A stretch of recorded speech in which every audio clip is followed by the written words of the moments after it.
Olá, prazer. Meu nome é Breno Beirão. Sejam bem-vindos ao Conexão Nucleovet. Hoje eu estou aqui como moderador da palestra do professor Dr. Andrés Gomes, da Universidade de Minnesota, Twin Cities, nos Estados Unidos. E aqui no evento ele apresentou uma palestra sobre incrementar a saúde respiratória por meio da microbiota intestinal. Foi uma palestra muito interessante e agora a gente vai discutir um pouco sobre ela. Obrigado por estar aqui, professor Andrés. Foi um prazer acompanhar a sua palestra. Eu gostaria de pedir, em primeiro lugar, que você fizesse uma revisão brevemente sobre o que você falou aqui para nós hoje. Claro, claro. Bueno, primero, obrigado. Un placer estar aquí en Chapecó y en Brasil Sur. Es un evento muy importante y me place mucho haber dado una presentación sobre microbioma. Entonces, de manera resumida, mi objetivo era mostrar la importancia del microbioma en cuanto a lo que se refiere no solamente a la salud intestinal, sino también a la salud sistémica, incluyendo salud del sistema respiratorio. Entonces empezamos por definir qué es el microbioma, ¿cierto? La comunidad de microorganismos que habitan un ambiente específico, no solamente el intestino, sino también la cavidad oral, la piel, etc. También hicimos énfasis en cuál es la importancia funcional de ese microbioma desde el punto de vista de el metabolismo de nutrientes y la función inmune, y vimos cómo inmunidad y nutrición son dos brazos convergentes y el hilo conductor es el microbioma. O sea, el microbioma es lo que une la inmunidad y la nutrición. De ahí hicimos énfasis en cómo la salud intestinal depende de manera importante de la diversidad, la composición, la función del microbioma, y cómo la salud intestinal y la composición del microbioma puede determinar la susceptibilidad a enfermedades no solamente disfuncionales del intestino, sino también enfermedades respiratorias. También vimos cómo o analizamos la importancia de las exposiciones microbianas para madurar el microbioma del cerdo.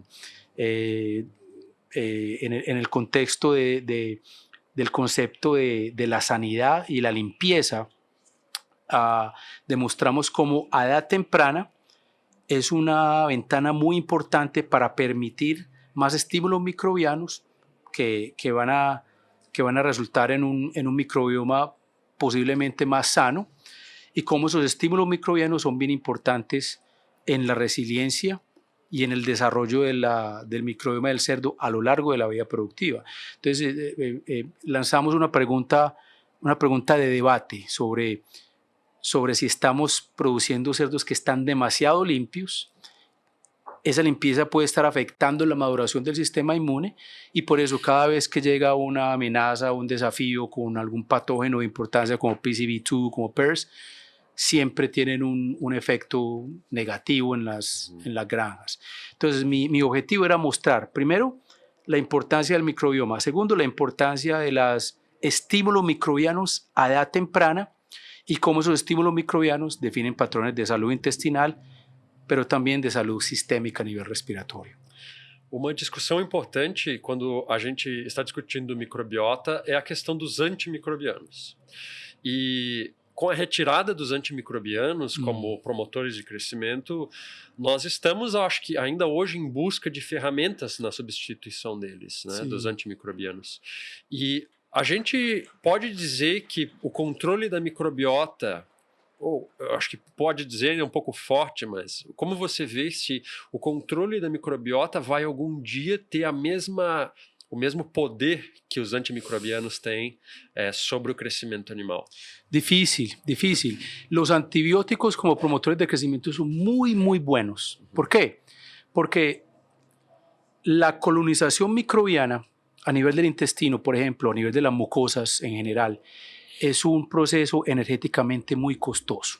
Entonces, esa primera colonización o la colonización microbiana de edad temprana, que es cuando más se utilizan los antibióticos en el crecimiento y a veces antes del destete, lo que hace es limitar esa colonización microbiana, y como resultado el cerdo gasta menos energía en ese proceso de colonización que necesita una represión inmune significativa y traslada esa energía para crecimiento. Por eso son tan efectivos como promotores de crecimiento. Entonces, la pregunta es, ¿con los aditivos como post, prebióticos, podemos tener la misma rata de crecimiento? Difícil, no sabemos, probablemente no, pero vamos a tener cerdos mucho más sanos. Entonces yo creo que es como se dice un trade-off, un balance. ¿Qué preferimos? ¿Cerdos que crezcan más rápido y ganen más peso o cerdos que sean mucho más sanos? El objetivo sería las dos cosas, pero en cuanto a las alternativas para antibióticos, para mí lo más importante es que mejoran la salud intestinal y la inmunidad, y eso conlleva a un cerdo que probablemente sea más eficiente. Entonces, es un trade-off, es un balance. Yo creo que todavía falta más investigación al respecto. En resumidas cuentas, en conclusión, los alternativos antibióticos puede que no sean tan efectivos en promover el crecimiento como los antibióticos, pero los antibióticos tienen una repercusión negativa a nivel de inmunidad en el cerdo, pero también más importante, una repercusión negativa a nivel de salud pública para el humano. Perfeito. Você falou sobre microbiota respiratória. Nós já conhecemos muito sobre a microbiota intestinal. Sí. Conhecemos já o mesmo tanto sobre a microbiota respiratória? No, se conoce mucho menos, se ha hecho mucho más investigación a nivel del microbioma intestinal, pero estamos empezando a entender cuál es la composición y la función del microbiota intestinal. Lo que pasa es que, bueno, también como el intestino es bien complejo. Entonces tenemos a nivel respiratorio la cavidad nasal, la cavidad oral, la vía respiratoria, los pulmones. Cada uno tiene una composición microbiana distinta y por ende una interacción con el animal diferente también, igual que con el intestino, ¿cierto? Tenemos microbiota a nivel del intestino delgado, del ilium, del colon ascendente, traverso, descendente. Entonces, es cierto que conocemos mucho más de la microbiota a nivel intestinal y mucho menos de la microbiota a nivel respiratorio, pero se está haciendo mucho más investigación y se está tratando de entender mucho más cómo la microbiota intestinal afecta a la microbiota respiratoria. Eso yo creo que ahí es donde tenemos que hacer más énfasis.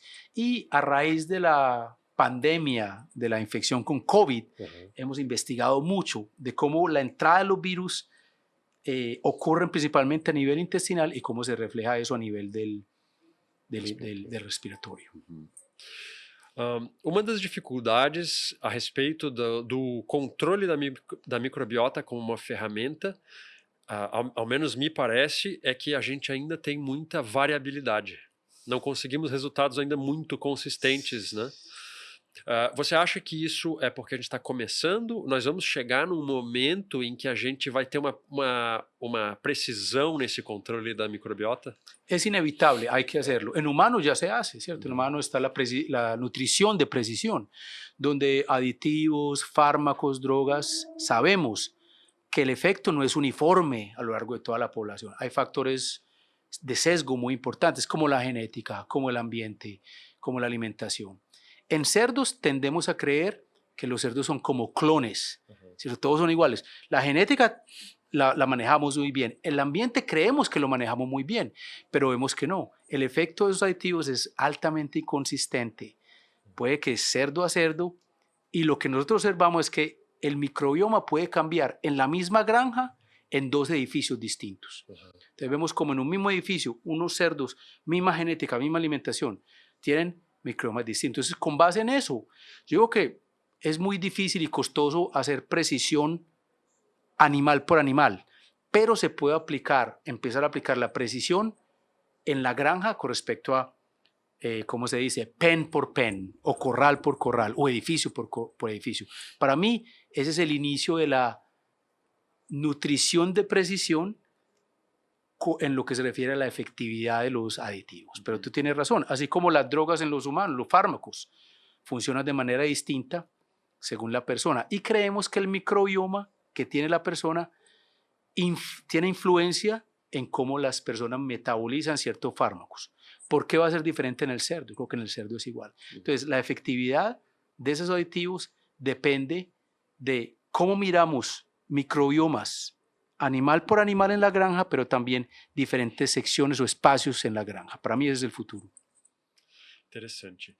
Uma discussão quando se fala de microbiota é sobre as técnicas de avaliação de microbiota, que são um pouco diferentes, né? Muy diferentes. Algumas técnicas dão o nome das bactérias, outras técnicas nos mostram um pouco sobre o metabolismo bacteriano.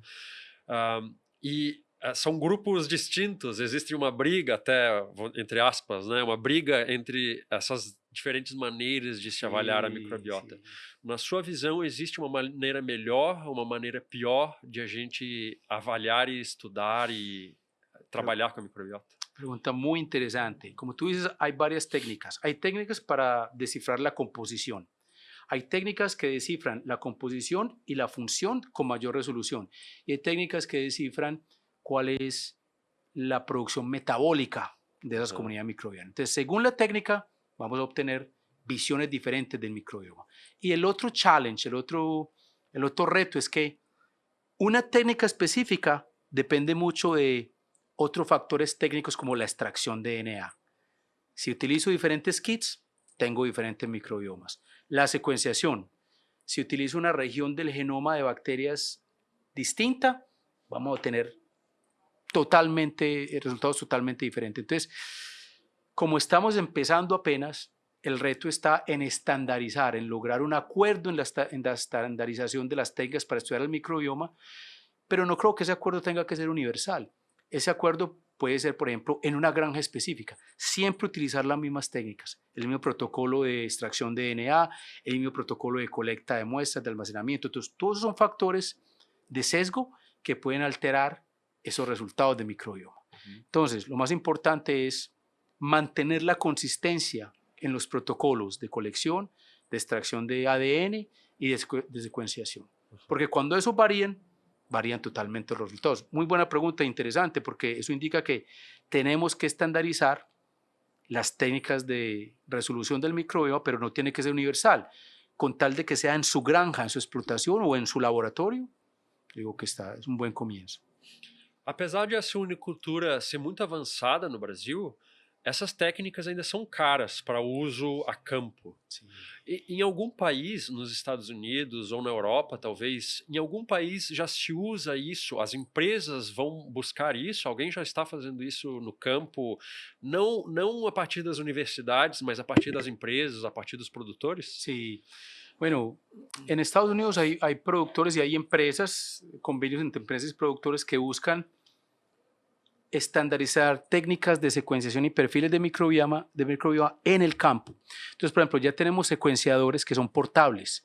Yo puedo llevar un computador y un instrumento, extraer la muestra, extraer DNA y en el campo in situ puedo tener una visión con una resolución relativamente buena de cuál es la composición del microbioma. Pero esos son ensayos pilotos que todavía están, como decimos nosotros, en etapas muy tempranas de desarrollo. Yo creo que llegará el momento que eso sea aplicado a nivel o sea utilizado por más granjas y por más compañías, pero todavía estamos lejos, pero por lo menos estamos empezando a visualizar ese futuro. Você vê que essa mensagem de mudança de paradigma, a importância da microbiota e animais resilientes ao invés de animais estéreis, Sí. essa mudança está sendo aceita pela indústria? Es difícil. Yo tenía una conversación con mis colegas de Cargill y ellos me decían que todavía la industria está muy enfocada a crecer. Porque lógicamente ahí es donde está el billete, el dinero, ¿cierto? Cerdos que crezcan más es más plata para el productor. Entonces, yo creo que hay que empezar a cambiar el paradigma, a cambiar la mentalidad. ¿Qué queremos? ¿Cerdos que crezcan más rápido o que sean más sanos y que crezcan de manera, ¿cierto? De manera óptima? Entonces, en este momento yo creo que hay una dicotomía entre las dos escogencias, pero tenemos que hacer más investigación para lograr la pregunta que me hacías ahora. ¿Cómo podemos reemplazar los antibióticos y lograr un crecimiento adecuado, pero también una inmunidad fuerte? Porque los antibióticos no contribuyen a la inmunidad. Entonces, el futuro es ese. El futuro es tener primero la conciencia de inmunidad significa nutrición Y segundo, el consumidor hoy en día es más consciente de eso, ¿cierto? El consumidor ahora requiere alimentos que son más limpios. Pero yo también sé que esos alimentos libres de antibióticos son más costosos. Sí. Entonces, se necesita una conciencia del consumidor, reducir los costos de producción sin antibióticos y hacer que la remoción de antibióticos también resulte en cerdos que crezcan más rápido. Todavía nos falta mucha investigación para lograr las dos cosas, inmunidad y nutrición eficiente para el crecimiento. Doutor Andrés, muito obrigado pela conversa, Oh. pelo seu tempo aqui hoje. Foi extremamente ilustrativo e muito rico. Muito obrigado. Obrigado, obrigado. Muchas gracias.